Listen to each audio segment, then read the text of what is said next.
Challenges of e-commerce shipping is the topic of my conversation today with Archita Prasad. She is Vice President of Strategy and New Product Innovation with UPS Capital.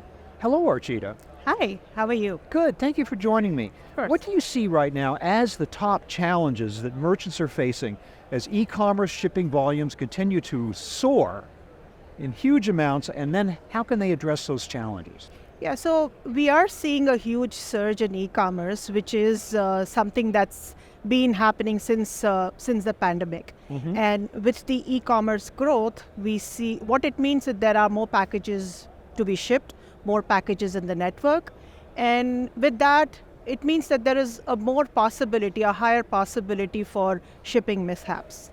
The key challenges that we see are lost, delayed, stolen or damaged packages. And we did a recent survey which indicated that about 43% of the merchants, they have exceeded their shipping budget. And a similar number, 43%, they have witnessed an increase in customer complaints because of shipping delays. So, the other problems that they see is dealing with the demand spike, dealing with inventory management, lack of real-time visibility, and so on. Yeah. And all these impact their bottom line and their customer experience. So your second part of the question was, how are they dealing with it? Yeah. Right? So the solutions that they have today, they are very manual, expensive, time-consuming. So, of course, there are solutions, but it's not predictive, it's not they need something that they can implement on the fly, which doesn't exist today. So more and more consumers are turning towards technology to help them address these problems. Let's talk about one particular type of technology, and that is artificial intelligence. How is AI poised to transform the shipping industry in the e-commerce sector? Sure. So advanced analytics artificial intelligence or machine learning models. As I said, more and more merchants are turning towards these advanced technologies to help them deal with with the shipping problems that we talked about. So advanced or AI, what it does is it provides them with predictive analytics, predictive intelligence to help them. If you look at the entire supply chain, starting with helping them better forecast their demand, right? Then better plan and position their inventory. Then find the most optimal or orchestrate the most optimal delivery routes for their shipments. And while it's being delivered, providing real-time visibility, tracking, monitoring, and also giving them or enabling them to have preventive or take preventive measures to safeguard their shipments. And then finally, offering personalized deliveries.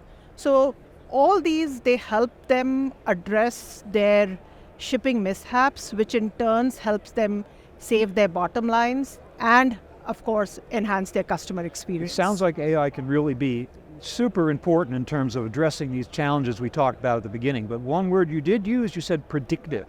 That indicates to me that it's predicting something, but it's still the human beings who have to act on those predictions as opposed to letting the AI make the decisions. Is that indeed the limit now of AI?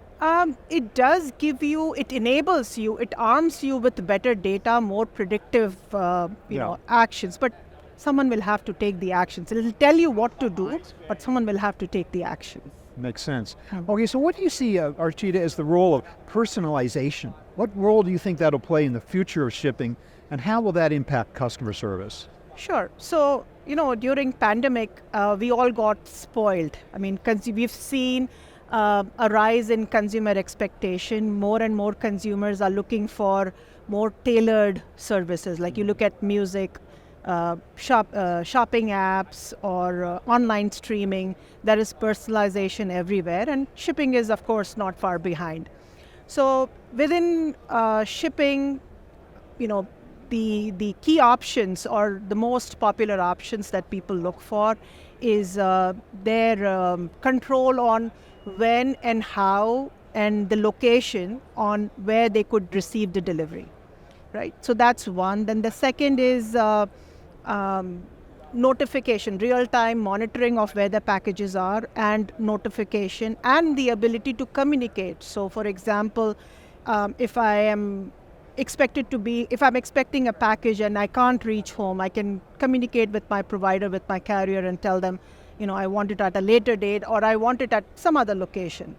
And then, of course, the personalized delivery. Like, let's say I've ordered flowers, and then last minute I change my, I have a vacation plan, but I still want to surprise my spouse. I can change the shipping delivery location. Yeah. So all these are becoming table stakes. People, like consumers, they expect it. As I said, as table stakes. Personalization for sure, but mass personalization at scale. Yes. That seems to me to be the biggest challenge. Absolutely. Huge. Absolutely. Thank you so much, Archita, for laying out some of these big challenges in e-commerce shipping and the role of AI. I really appreciate that. Can I ask you briefly, though, about what UPS Capital itself is up to these days with regard to what we're talking about here? Absolutely. I would love to share, what we're working on. So as I talked about the key challenges, we are utilizing advanced analytics, machine learning models, and of course our UPS data, which, we have billions of data points. We have created this tool, advanced analytical tool called Delivery Defense, which utilizes the machine learning models and the data to assign a predictive score to a given address. The score ranges from 1 to 1,000, 1 being the lowest confidence and 1,000 being the highest confidence. So it enables the merchants to take preventive actions depending on the score that the address returns. So if it's a lower score, they can take preventive actions like divert the delivery to a more safer shipping location like an access point, UPS access point, and apply other business rules depending on their risk appetite. So this is we are getting a really good response and feedback from the early usage of the tool by our merchants. So we're really excited about this. And one more thing that I wanted to mention is that it's what we have seen, the success that we have seen so far with the tool, that it's by using the tool, the merchants have been able to save about 35 to 40% of their losses by rerouting just 2% of their volume. So that's huge. Thanks again, Archita. I really appreciate you spending time with me. Thank you. Thank you very much. Thank you so much for having me. I've been speaking with Archita Prasad of UPS Capital. Thank you very much for watching.